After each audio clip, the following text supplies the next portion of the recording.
সাদা তিল ও ইলিশ অসাধারণ, স্বাদে গন্ধে অতুলনীয়। এভারগ্রিন 757 চ্যানেলে আপনাদের স্বাগত। আজ সাদা তিল দিয়ে ইলিশ মাছ রান্না করব। ভিডিওটা সম্পূর্ণটা দেখার জন্য অনুরোধ রইল। Please like, share and subscribe please. এর জন্য প্রধান উপকরণ নিয়েছি সাদা তিল, ধুয়ে নিয়েছি ছাঁকনিতে করে। জারের মধ্যে নিয়ে নিচ্ছি সাদা তিলটা, জল দিচ্ছি,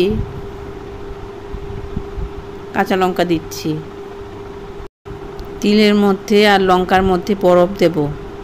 গরম হয়ে যায় জার মেশিনে, এর জন্য বরফ সমেত তিলটা পেস্ট করব, তাহলে গরম হবে না এবং তিলটা সময় দিয়ে পেস্ট করা যাবে। তিলটা পেস্ট হয়ে গেল, একটা চীনামাটির পাত্রে নিয়ে নিলাম, না হলে তেতো লাগবে।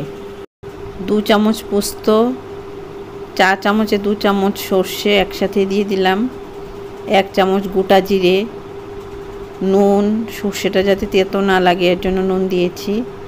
এগুলি সব বাটা করে নেব মেশিনে। জল দিচ্ছি পরিমাণ বুঝে, বেশি জল দেওয়া যাবে না। সর্ষেটা মিডিয়াম পেস্ট করেছি, মিডিয়াম পেস্ট করার পর আরও পেস্ট করতে হবে, এর জন্য বরফ দিয়েছি। বরফ দিলে ঠান্ডা থাকবে, গরম হবে না, ভালোভাবে পেস্ট করা যাবে। এভাবে সর্ষে, জিরে, পোস্ত সব পেস্ট হয়ে গেল। তিলের পেস্টের মধ্যে এই পেস্ট নিয়ে নিলাম। মশলার জারটা ধুয়ে জলটা নিলাম। কড়াইতে ইলিশ মাছটা নিয়ে নিলাম। এখন তিল বাটা, পোস্ত বাটা, সর্ষে বাটা, জিরে বাটা মিশিয়ে মাছের মধ্যে দিয়ে দেব। মাছের টুকরোগুলির মধ্যে এই মশলাটা নিয়ে নিলাম। এখানে আরও উপকরণ পড়বে। হলুদ দিলাম, নুন দিলাম। আগে তো নুন দিয়েছি সর্ষেতে, এর জন্য অল্প নুন দিয়েছি। কাঁচা সর্ষের তেল 1 চামচ দিয়ে দিলাম। এখন সব উপকরণ হাত দিয়ে মিশিয়ে নেব। হাতে মাখা ইলিশ, হলুদটা গুলে নিলাম, এভাবে মিশিয়ে দিলাম। তারপর ফ্লেমে বসাবো।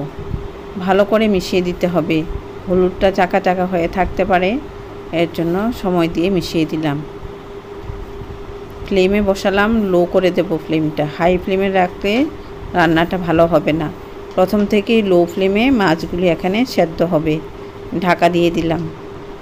মশলাগুলি যে বরফ দিয়ে করেছি কেন, তেতো হয়ে যায় গরম হয়ে। শিলনোড়ায় করে নিলে তেতো লাগবে না। কিছুক্ষণ পর পর দেখে নিতে হবে কীরকম হলো। এখনও ফুটে ওঠেনি, ঢাকা দিয়ে রাখলাম।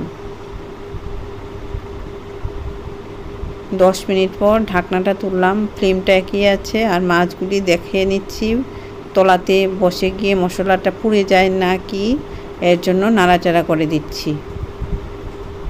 এভাবে গুছিয়ে দিলাম। মাছগুলি এখানে সেদ্ধ হবে, যা যা মশলা দিয়েছি উপকরণগুলিও সেদ্ধ হবে এখানে। এভাবে গুছিয়ে দিলাম। তিল খাওয়া ভালো, সর্ষে খাওয়া ভালো, জিরে খাওয়া ভালো, পোস্ত খাওয়া ভালো, সবগুলিই ভালো উপকারী খাবার। কিছুক্ষণ পর আবার দেখে নিচ্ছি। এভাবে সবগুলি মিশিয়ে দিচ্ছি।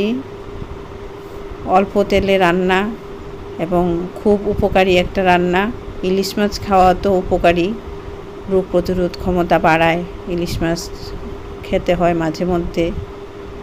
এভাবে গুছিয়ে নিলাম। এই ফ্লেমটা একই থাকবে। কিনারাগুলিতে লেগে থাকে, এর জন্য কিনারাগুলি পরিষ্কার করে দিচ্ছি। এভাবে নাড়াচাড়া করে দিচ্ছি, মাছগুলিও যাতে ভেঙে না যায় ওইদিকে লক্ষ্য রেখে নাড়াচাড়া করছি, কারণ মাছগুলি নরম হয়ে আছে। এখন কাঁচা পাকা লঙ্কা দিয়ে দিচ্ছি। ওই সময় তো তিলের সঙ্গে দিয়েছিলাম লঙ্কা, এখন আরও কিছু লঙ্কা দিয়ে দিলাম। ঝাল যে যেরকম পছন্দ করে কম বেশি করে নিতে পারে, তবে এরকম একটা ইউনিক রেসিপি রান্না করে খাবে, ভালো লাগবে। এভারগ্রিন 757 চ্যানেলের পাশে থাকো, ভালো ভালো রান্না দেখতে পারবে। এভাবে মাছ সেদ্ধ হতে দিতে হবে, আর যা যা উপকরণ দিয়েছি এগুলিও সেদ্ধ হবে এই ফ্লেমে। আবারও ঢাকা দিয়ে দেব। ঢাকা দিয়ে দিয়ে করতে হবে, কারণ মাছগুলি সেদ্ধ হতে হবে। আস্তে আস্তে এই যে জল যে দেখা যাচ্ছে ফুটছে, এই ফ্লেমে জলগুলি মরে যাবে। মাছও সেদ্ধ হবে, মশলাগুলিও সেদ্ধ হবে, আর জলটা মরে যাবে।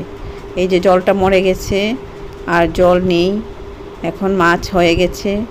ইলিশ মাছের সাথে মশলাগুলি আছে, যে তিলের মশলা, সর্ষে, তিল, পোস্ত, এগুলি সব আছে। এভাবে রান্না করে খাবে। ভালো থাকো, সুস্থ থাকো, ধন্যবাদ।